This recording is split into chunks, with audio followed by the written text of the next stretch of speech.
Kaya maraming tao ang talunan sa buhay. Kaya marami sa atin ang bagsak at sumusuko agad sa problema sa buhay. Kasi nga, sa sarili nating kakayahan tayo umaasa at hindi nakatuon ang ating paningin sa Diyos. Hello! Welcome to my channel, The Praying Mom. There is power in your prayer. I encourage you to like, share, and subscribe to my channel.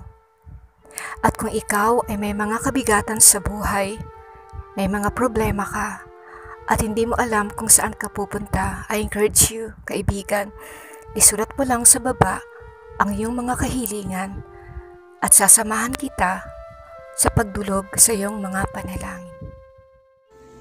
Ang sabi ni Apostol Pablo sa Pilipos 4, mga talatang 11 hanggang 13, sinabi ni Pablo, "Hindi ko sinasabi ito dahil sa kayo'y pinaghahanapan ko ng tulong. Natutunan ko ng masiyahan, maging anuman ang aking kalagayan.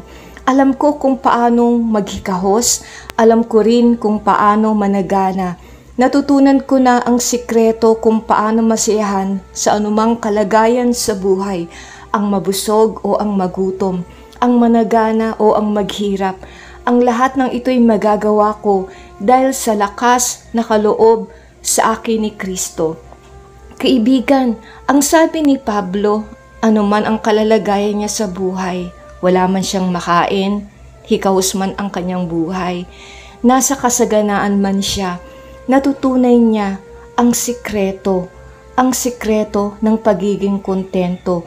Ang sabi ni Pablo, sabi niya, ang magagawa niya ang lahat dahil sa lakas na kaloob ni Kristo sa kanya.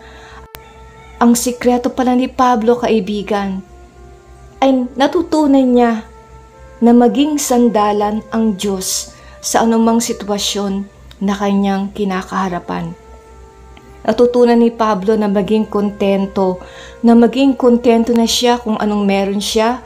Masaya na si Pablo basta't may damit siyang sinusuot kahit luma, sapatos.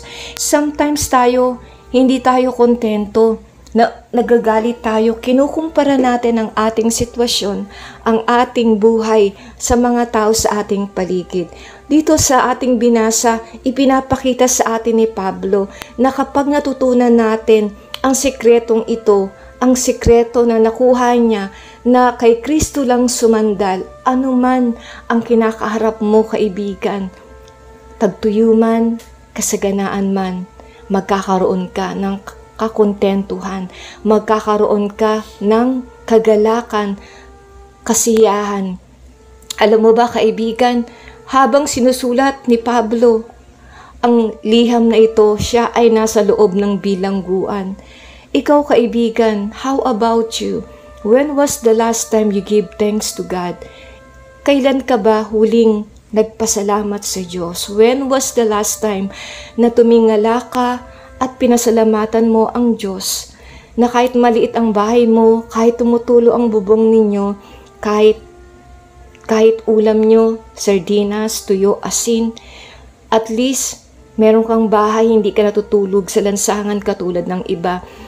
Kadalas na binabaliwala mo ang mga bagay, yung mga pagpapala na maliliit na ibinibigay sa iyo ng Diyos.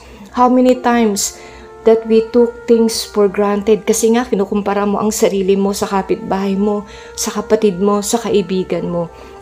Ang sabi ni Pablo, "I can do all things through Christ which strengthens me."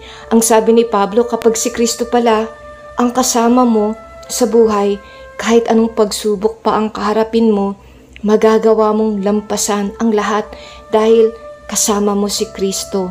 Kahit ano palang tindi ng pagsubok na kinakaharap mo, kahit pala paligid ka na ng utang at marami kayong problemang mag-asawa, kapag kasama mo pala si Kristo, kapag siya pala ang ginawa mong sandalan, ang mahirap nagiging magaan at nagiging iba ang pananaw mo sa buhay. I can do all things Sana kaibigan, ito ang maging bukang bibig mo na kapag ikaw ay humaharap sa mga problema, dapat ito ang bukang bibig natin, lahat ng bagay ay makakaya ko at kakayanin ko. Hindi sinabi ni Pablo, I can do few things or I can do some things, but instead sinabi ni Pablo, I can do all things in Christ. Kaya kaibigan, sino ba ang sinasandalan mo? Kapag may matindi kang pagsubok sa buhay, sino ba ang tinatakbuhan mo? Sino ba ang hinuhugutan mo ng lakas? Ang susi upang magawa mo ang lahat ay manangan ka kay Kristo. Sabi ni Pablo, I can do all things in Christ who strengthens me. Na kapag nangihina ka na pala at wala nang natitirang lakas, ang lakas ni Kristo ang gawin mong sandata. Ang kalakasan ni Kristo ang ibibigay niya sa iyo upang makalakad ka, upang makatayo ka, at upang magtagumpay ka. Ang problema kasi, kaya maraming tao ang talunan sa buhay, kaya marami sa atin ang bagsak at sumusuko agad sa problema sa buhay. Kasi nga, sa sarili nating kakayahan tayo umaasa at hindi nakatuon ang ating paningin sa Diyos. Kaya sa mga nahihirapang magpatuloy, sa mga pinanghihinaan ng kalooban, gusto kong sabihin sa iyo, kaibigan, ang Diyos ang gawing mong kalakasan. Siya ang iyong matibay na sandigan na pwedeng-pwede mong sandalan. Kung gusto mong humagulgol at umiyak o maglupasay dahil hindi mo na kaya, sa Kanya ka lang tumakbo. Sabi nga sa Proverbs 18:10, ang pangalan ni Yahweh ay matibay na tanggulan, kanlungan ng matuwid mula sa kapahamakan. Kaya kung naghahanap ka ng ligtas na lugar upang mapagtaguan, tumawag ka sa Kanya, tumawag ka kay Yahweh at ililigtas ka niya mula sa kasamaan. Ama, sa pangalan ni Jesus, tinataas ko ang mga taong nakikinig sa akin sa mga sandaling ito na mugtong-mugto na ang mga mata sa pag-iyak sapagkat hindi na nila alam kung saan pa sila pupunta. Dalangin ko po, Panginoon, samahan niyo po sila at ipakita mo sa kanila na sa iyo lamang nila makikita, matatagpuan ang kalakasan, ang kapayapaan na hinahanap nila. I pray, Father, bigyan mo, Lord, sila ng kapayapaan na nagmumula sa iyo. Tulungan mo, Lord, sila na sa iyo lamang humawak, na sa mga kamay mo humawak at sa mga salita mo humawak.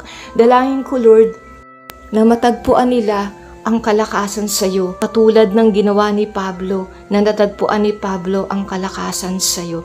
Dalangin ko, Lord, na balutan mo sila ng iyong kapayapaan at dalangin ko, ihatid mo po sila sa kabilang lugar na pupuntahan nila. Salamat, Panginoon. Maraming pong salamat, pinagkakatiwala namin sa iyo ang araw na to. Ito po ang aming panalangin sa pangalan ni Jesus. Amen and amen.